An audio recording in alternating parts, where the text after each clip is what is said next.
Bonjour à tous, très heureuse de vous retrouver pour cette nouvelle émission du travail dans tous les sens. Que faire quand on est employé d'une entreprise qui fait faillite? Pourra-t-on être payé malgré la procédure?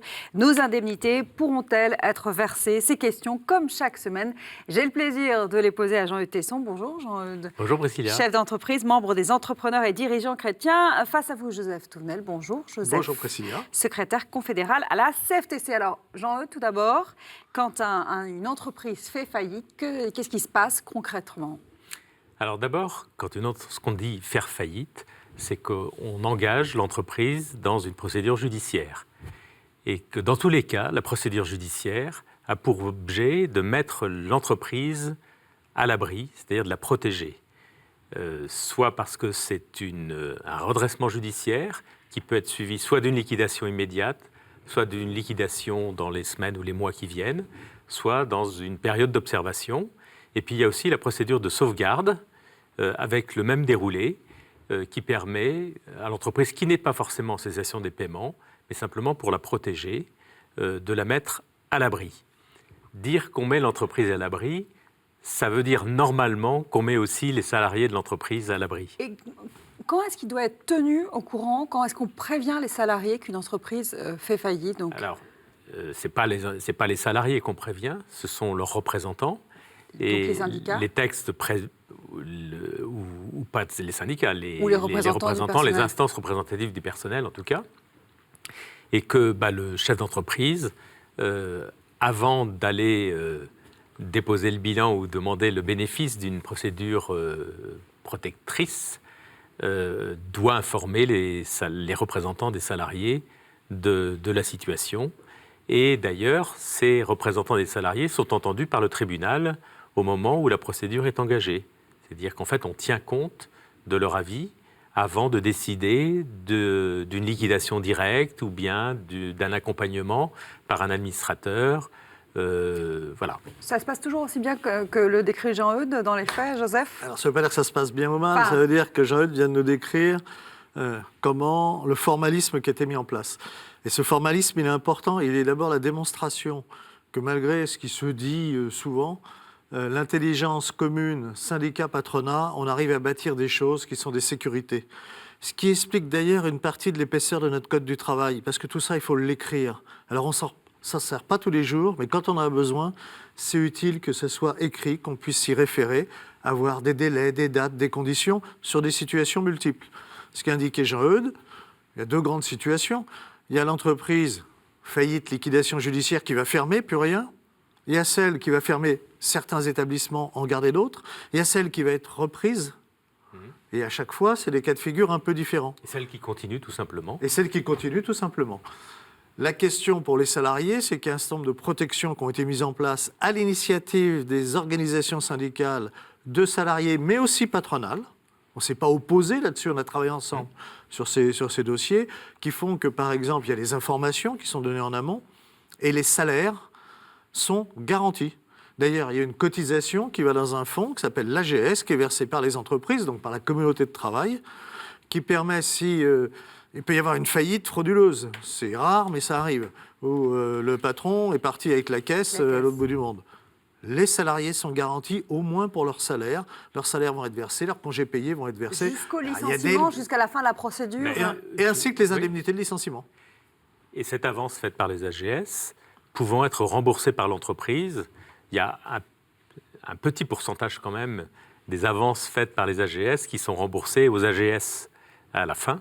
Mais tout est prévu pour que les salariés, en termes de salaire en tout cas, tant que leur contrat de travail existe, les salariés ont la garantie d'être payés. C'est important quand même. Oui, alors ça c'est aussi en théorie, mais il existe aussi des cas où tout d'un coup les salariés se retrouvent sans salaire pendant un mois ou deux, le temps que tout ça se mette en place. Non, ça peut être... Non. Moi, comme ça, non, c'est justement, c'est fait pour ça, pour qu'il n'y ait pas de rupture dans le versement du salaire. Donc ces situations tant que le contrat rares. de travail est valide, le salarié est payé de ce qui doit lui être payé. Et le salarié en tant que tel, qu'est-ce qu'il doit faire, lui? D'abord, les salaires, c'est clair, c'est dans les textes aussi, il devait être payé dans les 10 jours après que la décision du tribunal ait été donnée. Donc il a son salaire, et puis s'il y a un acte qui peut être une liquidation ou... Enfin, tout acte juridique à un moment donné qui fait que l'entreprise arrête de payer les salaires, il y a 10 jours pour que l'entreprise paye ou l'AGS les paye. Donc c'est relativement relativement court. Il peut y avoir des cas, moi j'en ai connu, j'ai eu un dossier très difficile où un repreneur russe avait repris une entreprise en France et puis ça ne l'intéressait absolument pas. Mais alors, absolument pas, donc il ne s'en occupait plus. Et il n'avait fait aucun acte juridique, mais il ne payait plus les salaires. Le problème là, c'est que personne ne faisant aucun acte juridique, les salariés n'étaient pas licenciés. Ils étaient là à rien faire, il n'y avait plus rien à faire, et ils n'étaient pas payés. C'est extrêmement rare. Ça peut arriver, et c'était un peu difficile juridiquement à faire, parce que c'était un milliardaire russe qui... c'était vraiment pas son souci, il avait laissé tomber. Mais c'est une façon de... c'est totalement prévisible, comme sinon dans tous les autres cas de figure, il y a une procédure qui est en place, normale, et les gens sont payés relativement rapidement. Et d'ailleurs, pour les salariés sont des créanciers qui ont un hyper privilège, c'est-à-dire que c'est les premiers à être payés pour leur salaire avant tous les autres créanciers. Ils sont prioritaires. Oui. Ce qu'il faut faire, c'est que quand il y a la procédure, il y a l'élection d'un représentant des salariés auprès du juge, et ce représentant des salariés, c'est celui qui doit vérifier que les créances des salariés sont bien inscrites, donc ce qu'on leur doit.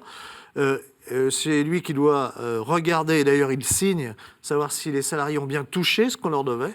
Donc c'est quelque chose d'assez important qui est mis en place. Donc dans ce domaine-là, ce que j'entends, c'est que la seule chose que les salariés ont à faire, c'est élire un représentant qui va les représenter auprès du juge. Voilà. Ils n'ont même pas, eux, normalement, quand j'ai des créances auprès d'une entreprise qui fait faillite, il faut que je le signale. Là, les salariés n'ont pas à le signaler. Il faut quand même qu'ils aient une certaine vigilance pour que rien ne soit oublié. Enfin, c'est aussi de la responsabilité personnelle. Mais tout ça est quand même assez protégé. C'est un des avantages de nos textes et de notre droit du travail. Il n'y a pas que les salaires, il y a les droits sociaux qui concernent les salariés. Parce que les droits sociaux, c'est ce qui génère, ce sont les cotisations dites URSSAF. En fait, elles sont de deux types. Il y a les cotisations patronales et les cotisations salariales. Cotisation salariale, c'est ce qui est prélevé sur le salaire brut et qui aboutit au salaire net par déduction. Mais cette somme-là, elle est versée par l'entreprise, prélevée aux salariés, mais elle n'appartient pas à l'entreprise. Et il y a justement dans les périodes pré-dépôt de bilan, souvent des difficultés de trésorerie, et que la tentation de l'entreprise, c'est de ne pas payer les cotisations.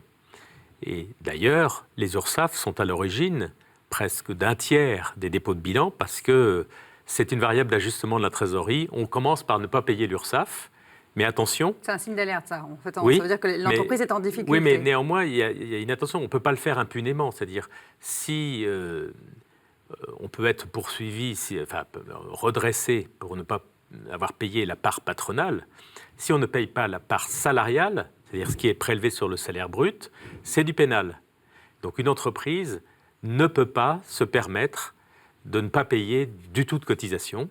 Donc ce qui se passe en général, c'est que l'entreprise continue, si elle est bien au courant de ses devoirs, continue à payer la part salariale, ne paye pas la part patronale, et le fait qu'elle ait payé quand même la part salariale fait que les droits sont générés et que le salarié n'est même avec les AGS, par ailleurs, le salarié n'est pas perdant sur ses droits. Et ça, c'est aussi un énorme avantage du système français. C'est-à-dire qu'il ne perd ni de son salaire, ni de ses droits. C'est quand même... Et quand bien même l'entreprise n'aurait pas payé la cotisation au fonds de garantie des salaires, le fonds de garantie des salaires, dans ce cas de figure, paye quand même les salaires et les indemnités de licenciement s'il y en a aux salariés. Qui se saisit de ce fonds ? Qui déclare ? C'est la procédure, dans le courant de la procédure, il est saisi Oui, le juge. Le juge qui est c'est les administrateurs judiciaires qui activent le dispositif en allant demander aux AGS de payer. Et ça, c'est... Voire même les représentants des salariés. S'il y a un problème, les représentants des salariés peuvent très bien saisir les AGS en disant voilà le problème, voilà les éléments, maintenant à vous de rentrer en action. Et un licenciement, dans le cas d'une faillite comme ça, c'est les mêmes règles pour un salarié qu'un licenciement économique C'est un licenciement économique. Ben oui. C'est un licenciement De économique fait, de voilà. fait. Mais il n'y a pas toujours licenciement, parce que si une partie de l'entreprise est reprise par une autre, il y a un transfert automatique du contrat de travail. Donc on peut Dans avoir... les mêmes conditions. C'est-à-dire Dans que les mêmes conditions. Ah oui. avec Oui. les mêmes rémunérations, le Oui. même poste, la même fonction. Oui. Sinon, si on touche au contrat de travail, le salarié est en droit de dire non, vous ne pouvez pas toucher à mon contrat comme ça. Ce qui se passe, alors soit il y a une continuation, et à ce moment-là, les contrats de travail dans l'entreprise continuent à travailler. Simplement, ces dettes sont gelées et il y a un plan de remboursement qui est décidé par le tribunal qui fait qu'on va payer, par exemple, sur 10 ans, les dettes, hors salaire. Hein. Soit il y a un plan de reprise et le repreneur peut décider de ne reprendre que 80% des salariés. À ce moment-là, comme le dit Joseph, les 80% qui sont repris gardent leur contrat de travail et les 20% sont licenciés.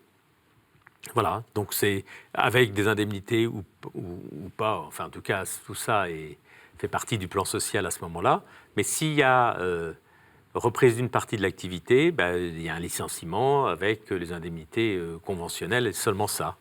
Donc la loi protège dans ce cas de figure bien le salarié. Oui, alors il y a aussi quelques plafonds quand même qui sont indiqués, notamment quand les AGS interviennent, etc. Il y a des plafonds qui sont, de mémoire, ça va être 2 fois le plafond de la Sécu, alors je ne sais plus à combien il est, mais ça doit être 6 800 et quelques euros net. Au-delà, c'est possible, mais les AGS peuvent dire non, il peut y avoir des discussions, ça peut être... Voilà. Et si le salarié estime qu'il a été lésé, y compris par les AGS, parce qu'on devrait lui verser plus. Quand je parle de 6 800 euros, c'est par mois. Hein. Dans ces cas-là, il peut saisir les prud'hommes.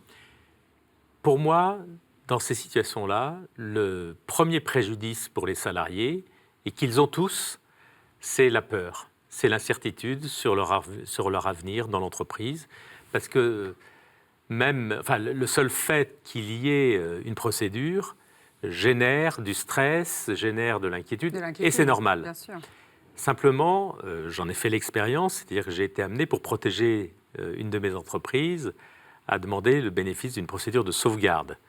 La différence, c'est qu'on peut pas c'est pas destiné aux entreprises en cessation de paiement, c'était pour protéger contre des événements extérieurs, mais néanmoins, ça crée un stress ou un choc dans l'entreprise.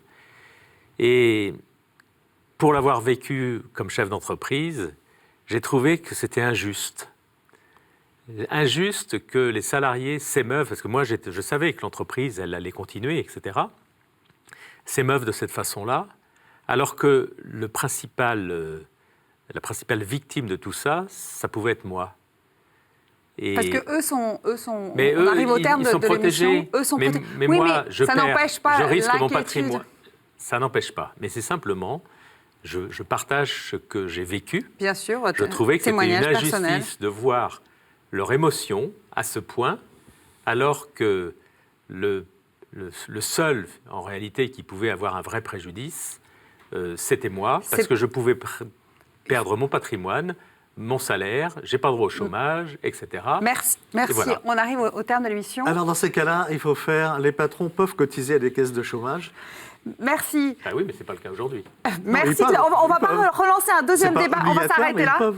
Si, des Ça caisses sera de l'objet chômage privées. d'une autre émission. D'accord. Merci Joseph, merci beaucoup Jean-Eudes. On comprend aussi l'émotion, l'émotion des bien salariés sûr. qui perdent plus Mais qu'un c'est travail. les deux, C'est aussi une crainte légitime. des deux. Merci. Qui peut être partagé.